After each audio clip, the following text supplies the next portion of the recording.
Good morning, and let me welcome Josh Beckett, Jonathan Beckett of Burgess. How do you do? I'm great, thanks very much, and thanks for joining us. I mean, look where we are. Yeah, we're great location. This is great spot. We're stunning. Yeah. We're at an IGY Marina, Island Gardens Marina, Yacht Haven Grand, I guess, to be formal with it.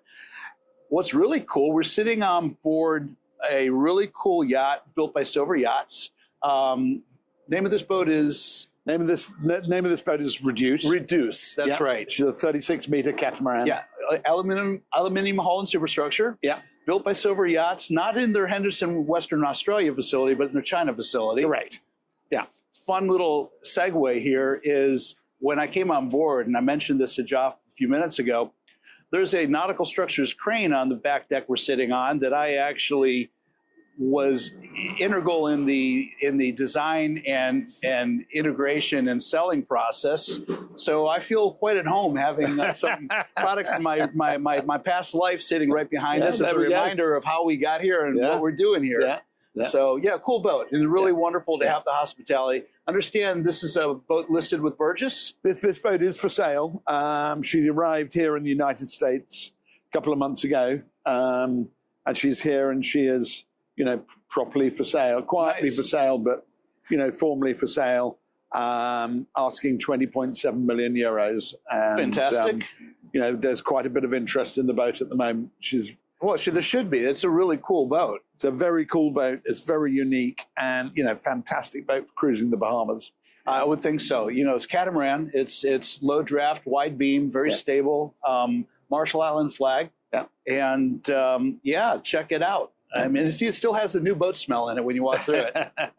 So, yeah, that's good stuff. So anyway, we're in a really cool place this morning, and it's always fun to be in Miami. It's such a unique location in the world. It's a destination. The IGY Marinas are a destination. There's a lot of stuff going on in all that space. It's a MarineMax company. I'll be sitting with Chuck Cashman here shortly to talk about his business.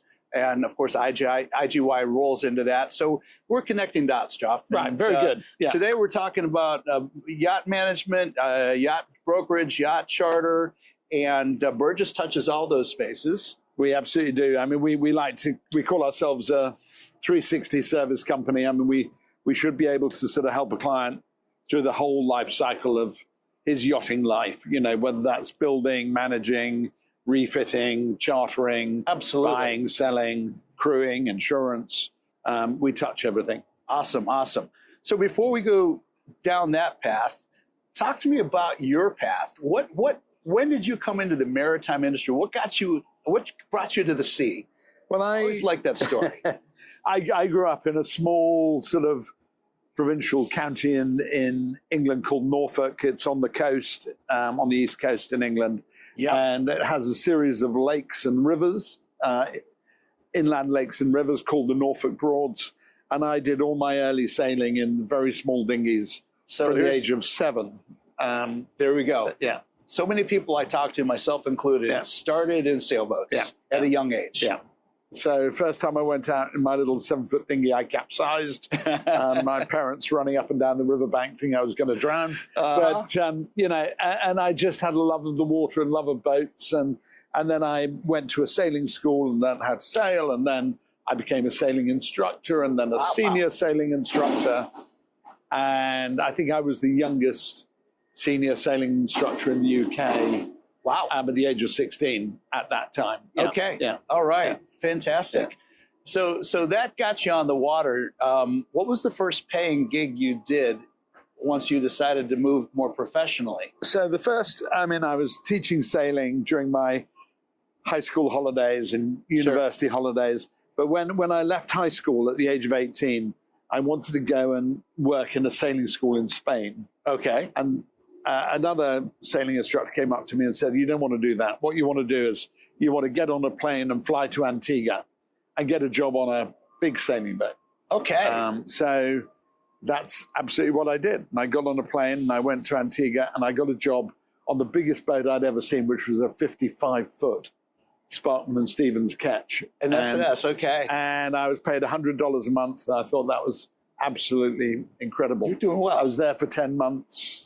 The guy who owned it was called Pixie, this the sailboat, and he bought a Bertram 63 motorboat, and he flew us up to Miami, 3 of us, and we delivered the boat from Miami all the way through the islands down to Venezuela. So would this have been in like the early 80s, late 70s? So that would have been 1975, 76. All right. Yeah. Okay. Yeah. All right. Cool. I just put in perspective, one of the first sailing boats that I actually delivered was in 1984. It was a 64-foot Irwin Ketch. Okay. And we were taking them from the factory, the shipyard in St. Petersburg down to St. Thomas and St. Martin. Yeah. And that at that time was one of the biggest yachts I'd ever seen. Yeah. I mean, those even had a hot tub on the back. I mean, those boats were, 60, and you think of a 65-foot Swan, I mean, you thought, this is something just incredible. Remarkable, yeah. And then you had the ocean, the ocean boat, the ocean sailing boats that were 71 feet, 75 feet. And amazing. Yeah, it was really, that's a really halcyon time in the industry, because it was like you were talking about earlier, cottage industry more or less back then. And people were doing it for the love of doing it, for sure. You eventually migrated off the boats, though. I did. So I did my year in the Caribbean. I then went to university in England, and I basically sailed and played rugby at university. Did very little academics, I'm ashamed to say, but scraped through. And it's all right. And then I got a job working on a flotilla of 30-foot sailing boats in Greece, and had a brilliant time there. Really honed your sailing skills then. Yeah. Had a brilliant time there for sort of about 20 weeks. And then I bought a yachting magazine, and I wrote a letter to every single advertiser in the magazine looking for a job. And I think I must have written about 90 handwritten letters and got 5 replies. And interesting. That's back in the day they went out in the post. That's right. Absolutely. Right. Yeah. No emails. That wasn't in personal. That was a personal, outreach. So I got 3 replies. One was from Yachting Partners, which was a British company in those days. And they replied saying, sorry, nothing going. One from Nigel Burgess saying, I've just started my company, nothing going, but do come in for a chat. Like to meet you. And one from a company called IGY Marina, which was a big company back in those days, and also said, come in for a chat. So I met Nigel, liked Nigel. It was just him and the secretary at that time. And he said, look, you're a nice young man. I was 22 years old, I think. You're a nice young man. But, I can't afford to employ a third person in the business. Think about that, the third person. All right, the second employee. Right. Yeah, but stay in touch with me. And I got a job on... I got a job with IGY Marina, working as a yacht broker in Athens. Oh, wow. On commission only, which was quite the experience. Living in Athens, had no money. You got to eat didn't sell anything, ate a lot of rice and sort of a lot of navel gazing and walking the docks. Got on, worked out how to get on board boats and make some friends. But you learned how to work hungry. Yeah. Yeah, wow. So I didn't sell anything, and then about 9 months later, a letter arrived in our little studio apartment in Piraeus with a Monaco stamp on it, and it was a letter from Nigel saying, I'm coming to Athens in 3 weeks' time. I'm staying in the Cavadora Hotel in Athens. If you're still interested in a job, come and knock on my door between 8 and 9 o'clock. Every morning I'll be in the room between 8 and 9. So, and that was before email and before mobile phones. Right. That's brilliant. So I knocked on his door on a Tuesday, and we actually met for a coffee on the Tuesday lunchtime. On the Thursday we had lunch together, and on the Sunday I moved to Monaco. Yeah. Wow, Joff, what a story! What a story. Now that was early days of Burgess. Did you stick with Burgess, or did you go to other houses? So I've been March 1981, 1st of March 1981. Right. Was my start date. So I'm just about to end my 44th year and start my 45th year with Burgess. And, I was the guy who cleaned the car and made the coffee and put the coins in the phone box when Nigel was, making the phone calls. And, I learned from the bottom up. and it was a great experience. There's no better way to learn. Yeah. Right. Yeah. Right. So, and he was a great mentor. He was a fastidious, meticulous man. Right. And it was just him, his secretary, and then me. And, we learned everything from Nigel, but he was meticulous in everything he did. He was groundbreaking. He was definitely an innovator in our industry at that time, no question about it. And unfortunately, I never had the opportunity to meet him. I know he passed before I had that opportunity, and I kind of regret not having that. I've met so many people in our industry that I would describe as iconic, and I'm blessed to have. And Nigel, unfortunately, is not one of those. So that's wonderful for your career. Now, did you go on to work for some other houses after that, or you just stayed right there? So 44 years. Wow. And the first 44 years. Yeah. Okay, the first 44. So this is our 50th year.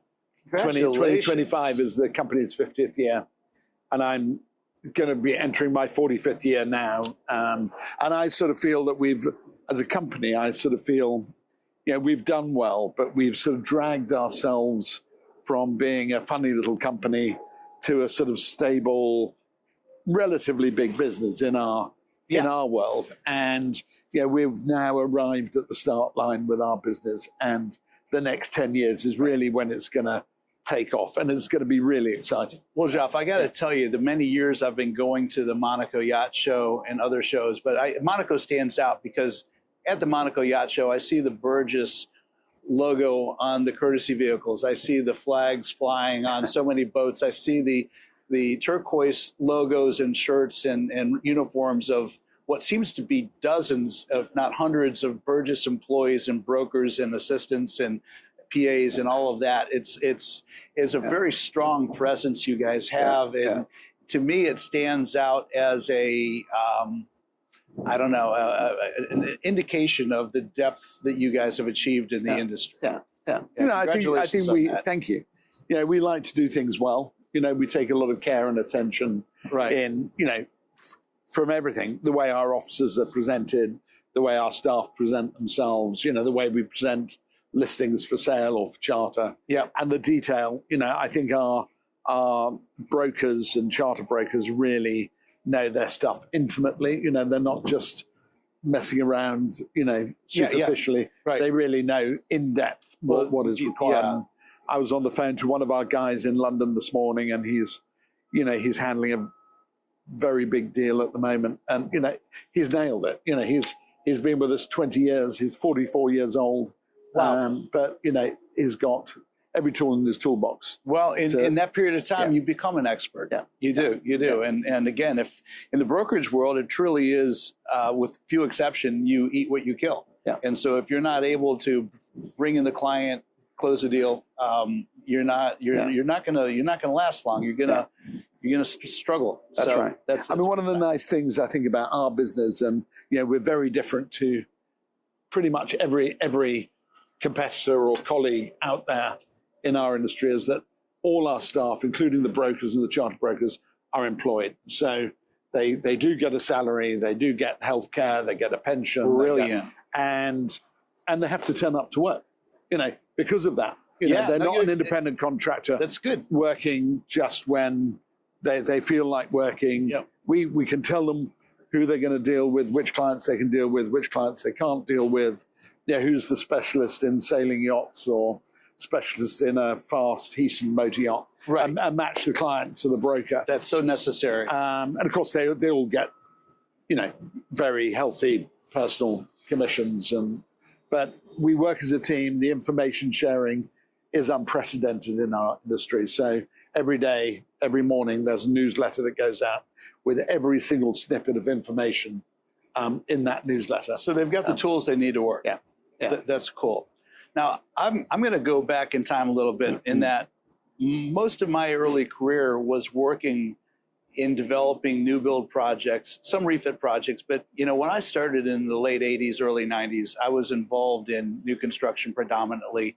And it was integrating the equipment that we were manufacturing at Nautical Structures into all sorts of builds. And back then, it was a different climate. The competitive nature of the industry is much different. So I was doing business in Asia, throughout the North America, in Europe, in Turkey, a little bit in South America. And I had the privilege of traveling to all these shipyards in person and seeing dozens, if not hundreds of ways boats can be built.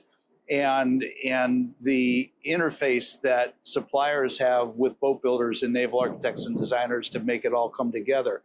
And one of my first experience with your company was at Delta. They were building the largest boat. I think it might still be the largest boat they ever built, Albatross. Albatross, indeed. Yes. And so I think the gentleman, the gentleman that I was dealing with directly was a gentleman named Lenny. I forget his last name. Lenny Pucci. Thank you, Lenny Pucci. So it was a really, I don't want to say it was a love-hate relationship, but he was good at what he did. So, you know, we had a lot of equipment being integrated and built into that boat. He was coming to our factory, watching how we were doing. We were out there at the Delta facility, and ultimately it was a very hands-on approach. I have not normally used to seeing that from a / management brokerage house. That was eye-opening for me. So we created a sort of new business division within Burgess, probably 20 plus years ago, called Burgess Technical Services. And it was really a new build supervisory role, and everything from a clean sheet of paper right through to delivery. And we employ around 20 naval architects, engineers, project managers in-house. Wow, in-house. In-house. That's strong. And they are, you know, I would say without a doubt, they are the best team in the business. They happen to be owned by Burgess, but, you know, a lot of third parties have used that team. And, you know, we've been involved in the building of boats like Azam, the world's largest motor yacht by length, from a clean sheet of paper right through to delivery. We built that was a three Dilbars, the largest yacht by gross tonnage in the world. Wow, you know, we're building a boat of around 140 meters. We've got, I think, 10 boats building at the moment. The largest is around 140 meters. Several between 75 and 90 meters, and then some 60s and some 40s. But these guys are really experts in their field, and sometimes we'll even get retained by the yacht building shipyard to help them through a difficult situation. You've got some insight, and you've got some resources, and not all shipyards have all that baked in. So it's good to be able to offer that. And cross-pollination is, you know, with just looking at Infinite Jest behind us here. Yes. You know, she's built in Turkey by Turquoise. We've built a lot of boats at Turquoise. I was involved in 9 builds at Turquoise. There we go. Yeah. So we do a lot of cross-pollination from, let's say we're building at Lursen and at Fedship and at Benetti, and, you know, the best practice from one, we try to, you know, cross-pollinate that into another shipyard. I love that. Yeah. I love that. God, there's so many rabbit holes that I want to run down here, but one of them is interesting. There's an intersection coming here, I think, in this conversation. That is, I'm about to moderate a conversation with the ISS, the International Super Yacht Society. We're going to talk about risk mitigation in yachting. And that dovetails a little bit into new boat construction, and something that I have been paying attention to when I was working with the business I was building for Frank Jansen and JMS Yachting in Monaco, and I opened up the U.S. office a couple of years ago here in Fort Lauderdale. Started working with a lot of crew and really started listening to a lot of crew for the first time. And that's a cautionary tale to anybody in this industry, that you're in your own lane, so you're building cranes or you're building exhaust systems or you're building stabilizers, whatever you're doing. Don't ignore the bigger picture. Don't ignore the needs of the rest of the industry, because, you know, when the crew issue falls apart and the owner starts having a bad experience, it's not good for anybody. Yeah. And so my takeaway at my tenure with JMS was, wow, you know, there's some things happening here that I think need to be addressed. I think one of the reality checks is there is no second shift on board these boats. The crew comes on board, and the crew that's there is the crew that's there. So if you have guests that have expectations for a certain service at, you know, midnight or 2 in the morning, or want to get up at 4 o'clock in the morning, or something's going on in the transit of the vessel, and you got to have your engineer on, actively going for the next 18 hours, MSC and stuff has hours of rest requirements. Yeah. Flag has a hard time holding to that. There are always exceptions. And so one of the things I like to put on the table is in new yacht design, as we look to the future, and I saw something that starts approaching this at Van Lent. I'll bring this up in a minute. The accommodation for crew and the ability to almost create that second shift, to be able to have a few overlapping bodies on board so that you can keep the mental acuity and the hours of rest and the crew, it's never going to be perfect, but an improvement. Have you seen any movement in that direction in projects you're involved in? Yes, I think so. And I think there's much more aware. I think it took a while for owners and shipyards particularly, owners particularly, to get their head around, the hours of rest requirements and the new rules and regulations around that. But I think going forwards, to get the very best out of your crew and to have a safe crew on board, who are operating the vessel to the very highest standards, then, we have to pay attention to, crew hours and to those requirements. So building larger cruise quarters, so we can sort of rotate people in and out during a charter where you've got young kids getting up at 6 or 7 in the morning and adults not going to bed till 3 or 4 in the morning. It's untenable. It's tenable for a few days, but it's untenable over several weeks. And so I mentioned I was at the Van Lent Yard in Amsterdam. I got an amazing tour by a friend of mine that works at Van Lent on the new Breakthrough, 119 meter. It's one of the first hybrid hydrogen fuel cell powered.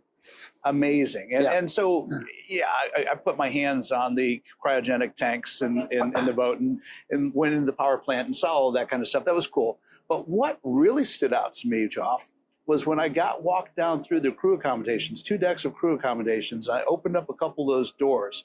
They looked like hotel suites. Yeah. They were voluminous. They were incredibly well appointed. Yeah. You could do Pilates or yoga, in the morning with room to spare. I looked at that and I thought, wow. I think the bigger the boat, of course she's 116 meters. So, she's a big boat, 7,000 gross tons. Yeah. And I think once you get up to boats of more than 3,000 gross tons, but, 5,000, 7,000, 9,000, 15,000 gross tons, some yachts. And when, the cruise quarters get very much better and there's much more space allocated to crew. And there are, now there's an awareness for the need to have fitness centers for crew. Right. Relaxation areas, and maybe a couple of boats have got a crew cinema, and, trying to make life as comfortable as possible for the crew. Because it's a 24/7 thing. Yeah.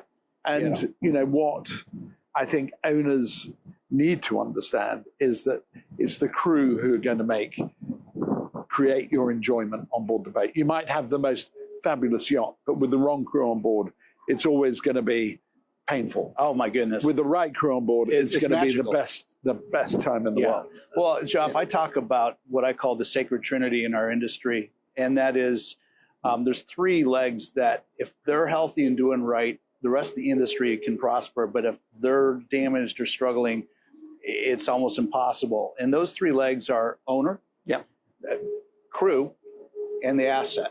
Yeah. And the asset being the vessel like we're on and the facilities we're sitting in. That's the asset that, everything else is I call the fluffy stuff. Yeah. And so when I talk to owners, and I talk to owners that have had negative experiences, it almost always points back to crew experience. Yes. Yeah. And so that's where, that's where this disconnect still exists. And that's where if this industry is going to grow and prosper, we as an industry need to look at how we can make a crew experience more tenable. 100%. Yeah.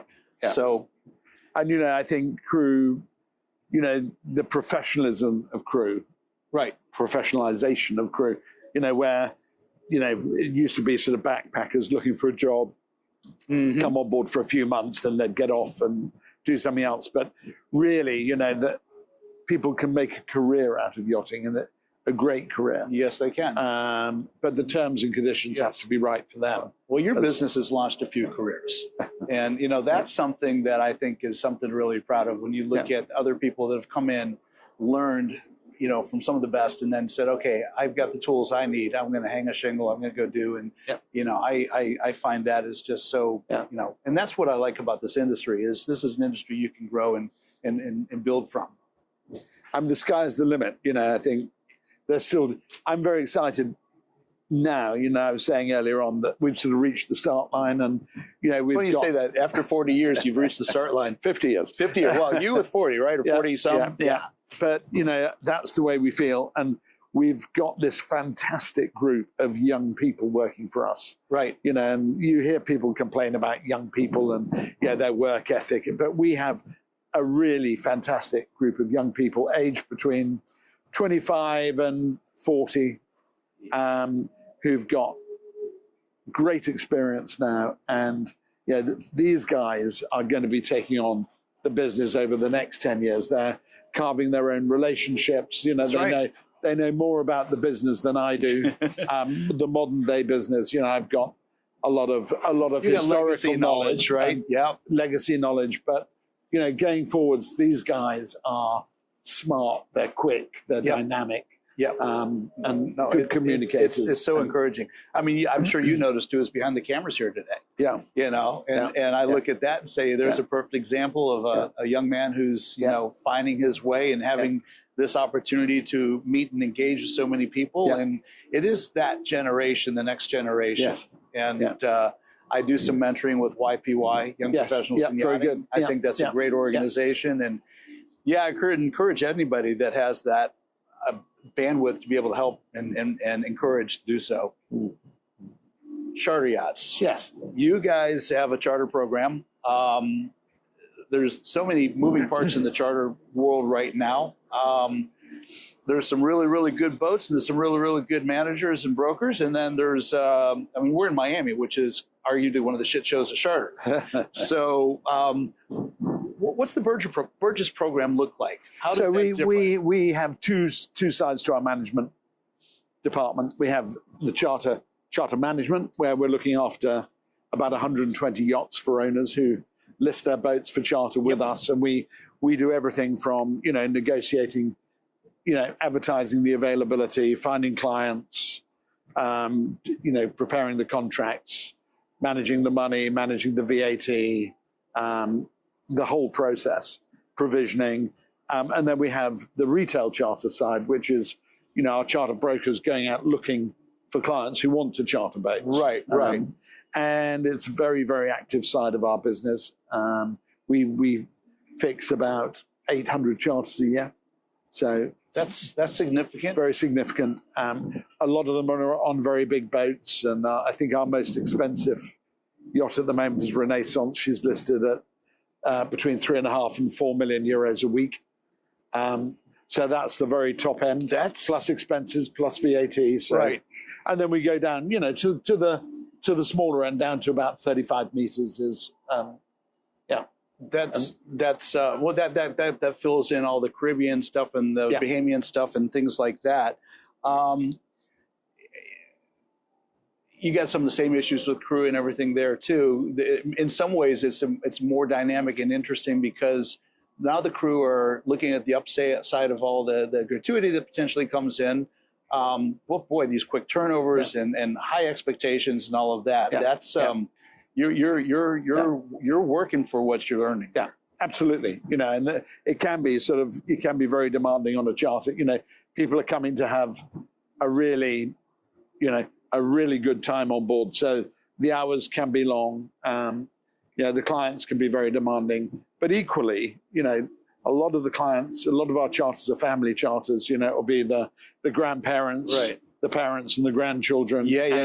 And they're just coming to have a good time. And probably they're coming again and again and again. Often. They found the program they like. We have one client who, I think he's a world record holder, and he's chartered the same boat 27 times. Well, that's the client you want to take good care of. So he's chartered it 2 or 3 times a year, every year, and really good.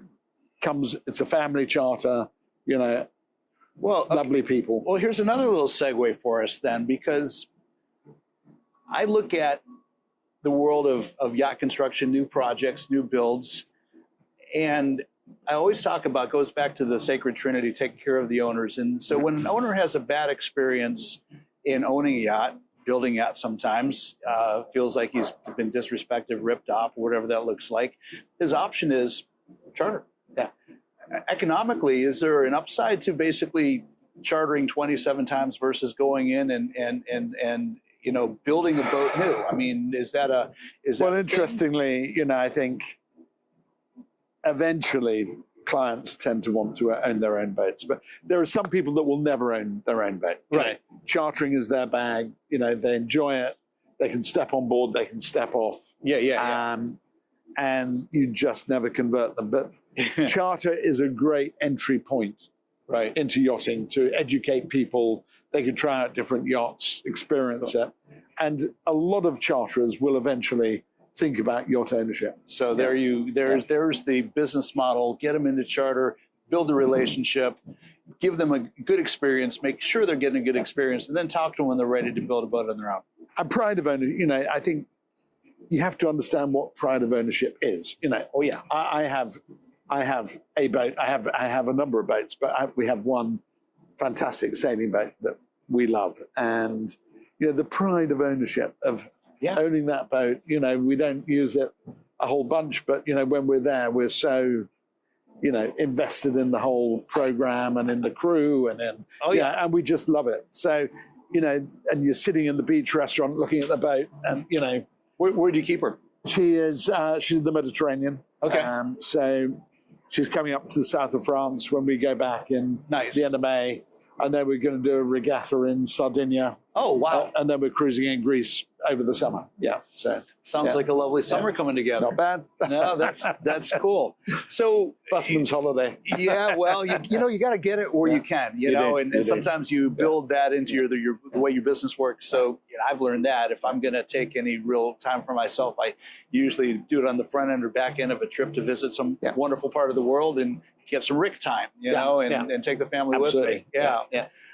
Ritz-Carlton collection. Yes. I've had a few conversations about this. Initially, I thought this would be a big disruptor, but I think the feedback I'm getting is no, quite the contrary. It's a potential feed for potential new yacht clients that are going to experience this exceptional experience on a smaller cruise ship, and then say, "Wow, if this is good, what's next?" Agreed? I do. I think it's a very different experience to cruising on a private yacht. I think the Ritz-Carlton do a great job, and it's very high-end mini cruise ship, standards. But it's not like being on your own yacht where you wake up in the morning and actually you decide you really like this bay and the restaurant you went to last night. Right. You want to go back there again tonight, and you just stay where you are, or you decide, this bay is a little bit choppy. Let's go round. Where can we go next? But I think you're right. It's going to be a good feeder market into private yachting. Yeah. Wow, that's I mean that's interesting how this stuff comes, because I think that's part of what our industry is missing. There's a whole demographic of high net worth individuals that have never even thought about yachts. And you look at how successful the cruise line industry is and the millions of passengers that they take out every year. And good person. They're not inexpensive. I did a Disney cruise a year and a half ago, and that was painful. It's a pocketbook, And then again, you're on board with 4,000 of your new best friends. That didn't work well for me either. But no, I think that's an interesting kind of embellishment to our industry to a certain extent. And even clients who've bought a suite on the World cruise ship, and they own a suite. The suite costs somewhere between, I think, $3 or $4 million up to $20 odd million to buy. Real. But those clients also charter yachts. Because they understand the privacy and the flexibility they get from coming on board a private yacht. No, that is No, that's a true luxury, and it's hard to find that. You know, commercially, it's hard to find that unless you can find some places that's crafted it specifically for you. We touched briefly earlier this morning. I wanted to kind of just go back to this real quick. There's been a lot of M&As happening in our industry. Something that you and I didn't see 20 years ago, 30 years ago at all, or it was very rare. And today you've got to kind of keep a cheat sheet going to see who's got what, where, and how it's going. What's your thoughts about this? Is it good for our industry as a whole to see these roll-ups, these companies being bought up and combined and repackaged? You know, I think it's an exciting time. I think the industry is ripe for change. You know, I've been in the industry, as you know, 44 years. So, and it's sort of grown up. You know, it was a cottage industry. This is the way we've always done it. Why change it? Because it's, you know, but someone will come in and change it and disrupt it. And I think what's important is that we as a company, or we as a group of companies, try to guide that change, try to make that change that is a change that is beneficial for owners, and for clients who are buying, and for charterers, and also beneficial for ourselves. And you know, the way we've always done it isn't necessarily the best way going forwards. And it's time for change. I think good. We will see companies, you know, we will see companies merging together or being bought up. Right. We've got, you know, our eyes on a few players at the moment in the market, and that's exciting. You know, we've gone from being a small company to a big company, and now, you know, are we going to get bigger, or are we going to, you know, put some bolt-ons on? What's that look like? And that to me is just that's the obvious next stage. And it's gone, you know, from an industry where, you know, you had a turnover of $1 million a year, and now then you were selling boats for, you know, $1 million, and today we're selling boats for maybe hundreds of millions of dollars. Right. It's a completely different world. Yeah. I was talking to a good friend of mine. I can't talk about his program because of some confidentiality issues, but he's working with a group that are putting together some new marina shipyard. It's an interesting program. And I asked him, I was talking to him actually this morning, and you know, I brought up the whole Blackstone acquisition of Safe Harbor Sun Properties. And his perspective was really interesting. And I thought about it, and I did a little research this morning about it, and it makes a lot of sense. The Safe Harbor program was somewhat risky for the industry because they're buying up all this real estate, and you know, it's valuable. You don't get new real estate on the water. It's once it's gone, it's gone. And there was a lot of concerns about some of this, like they're doing with the Rybovich South Yard. Is going to turn into residences, and that infrastructure is going away. And then Blackstone comes in, and it's not Blackstone their real estate side; it's their infrastructure side. And so in the infrastructure piece of it, these are all long-term, long-view investments. They look at these properties as the same way you look at when you're building an interstate highway or bridges or airports or ship imports, you know, port facilities.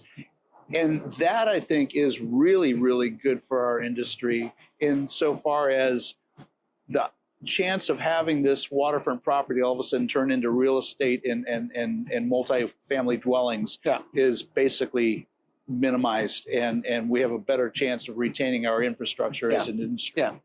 So that's an example, I think, where that was probably a really good move for $5.64 billion. I mean, the amounts of money are extraordinary, aren't they? You know, that's crazy. We never thought, you know, 25 years ago we would see those sort of numbers, but no, it's grown up. It's grown up a lot. Talk about growing up. You and I have something in common. We both have young children. We do. And we've both built our families and our lives around this industry. What's it like to be in this stage of your life and having the young ones and the family and all of that? Are you able to craft out the time you want now? I mean, it's fantastic. You know, I have to say that, you know, I never expected to have a second family at my age, but you know, I've got 3 little girls. They're aged 11, 9, and 8, and it's just a joy. You know, I work hard. I'm probably a bit of a workaholic. I love what I do, but the joy of having a young family and providing for them and having, you know, this morning we were all swimming in our swimming pool at 6:30 this morning, watching the sunrise, playing what you would call tag, you know, right. but you know, these precious moments that you have. And you know, Saturday I'm off traveling this coming Saturday, and I'll be gone for 10 days, and you know, that's a fact of what I do. But you know, when we're there, you know, you're there every moment that you can. Every moment's a precious moment with them, and we take great holidays. We do a lot of boating. We're lucky we're going off on a Caribbean holiday at the end of March in a house, and you know, we'll have a great time. Fantastic. So what's next for Burgess? What's next for Burgess? I think we've got our eyes on the future. I think the future is, you know, we've turned the company from being, and my role from being someone who's just out there selling yachts to really trying to strategize what the future looks like and what it holds. And I think for us, we are definitely in a mind of sort of shaking things up a bit, in a good way for everybody. Right. A little disruption's a good thing. You know, disruption, but hopefully good for everybody. But I think if we and some of our colleagues don't do that, then it will be forced upon us, and that would be a shame. But it's got to be good for the owners and for the clients. And, good. Yeah. You see the U.S. markets looking stronger. The U.S. market is very strong. Yep. I mean, and yeah, it's one of the reasons I moved here 8 months ago with the family. You know, Russia used to be a very big market for us, so America was about 35% of our business. Right now, today, I'd say it's about 65%. Yeah. Well, it's interesting you may put those numbers out there, because when I was sitting with Rose Dahman a few months ago, she told me that 74% of their owners buying their expedition or their support vessels through Damon were American. Yeah. And very similar percentages to the Amos brand. Yeah. And then talking to FedShip, my friend Ted McCumber is pushing the number. Of course, one sale changes it, right? But it's about 65 to 68% American owners. There we go. So, you know, that's a good indication of, you know, where the American market is, where the drivers for this industry are really coming from. So it's an exciting time to be here. You know, we're here for the foreseeable future in America. The idea is to expand. We had 3 offices: New York, Miami, and Beverly Hills in California. And we've recently opened an office in Aspen, Colorado. Oh, wow. Will be a 12-month pretty landlocked there, isn't it? It's 9,000 feet above sea level, but great place to have a yachting office. And I love it. And we're opening in Palm Beach in May. Okay. Fantastic. And we're trying to expand our team, and quite a looking for good people. So put it out there. Burgess is looking for some good people. Everybody. Indeed, we are. Absolutely. Yeah. Who should they ask for? Should ask for me. All right. There you go. That's why I'm here. All right. Yeah. Wow. Well, Jonathan, this has been remarkable. You know, we met at the IGY conference a couple months ago, and I thought, you know, I want to talk to Joff. I want to get you on the show and get your voice, you know, as part of what we're doing here. I'm glad we did. Hopefully sometime in the future we can circle back around and do a follow-up. Love to do that. But I find your business remarkable. I find your life experience, I think it's, I don't want to say enviable, or at least you're someone to emulate. I think you've done a great job of showing the path of how you can come from just tenacity, you know, writing all those letters, looking for that opportunity, you know, getting Nigel to bring you on and believing in you, and then just making it work. That's a great story. It's a great story. No, it's, you know, I've loved every minute of it. And as you know, we've produced a fantastic book for our 50 years, and you know, I write in the front of it to all clients, and I say, you know, this is a celebration of the first 50 years of Burgess, and I love it. here's to the next 50. I love it. I love it. Well, I look forward to crossing paths with you again. Brilliant. Job. Thank this you, has Rick. been real Yeah. fun. It's been my pleasure. And thanks for the hospitality. We've really enjoyed, being here and having this gorgeous ambiance we're enjoying. And let's go take a look at this boat and have the good rest of the day. Excellent. Good. All right. Thanks for you, joining Rick. me. Thank you so much. My pleasure. Yeah. All right. Until the next time, I'm out of here.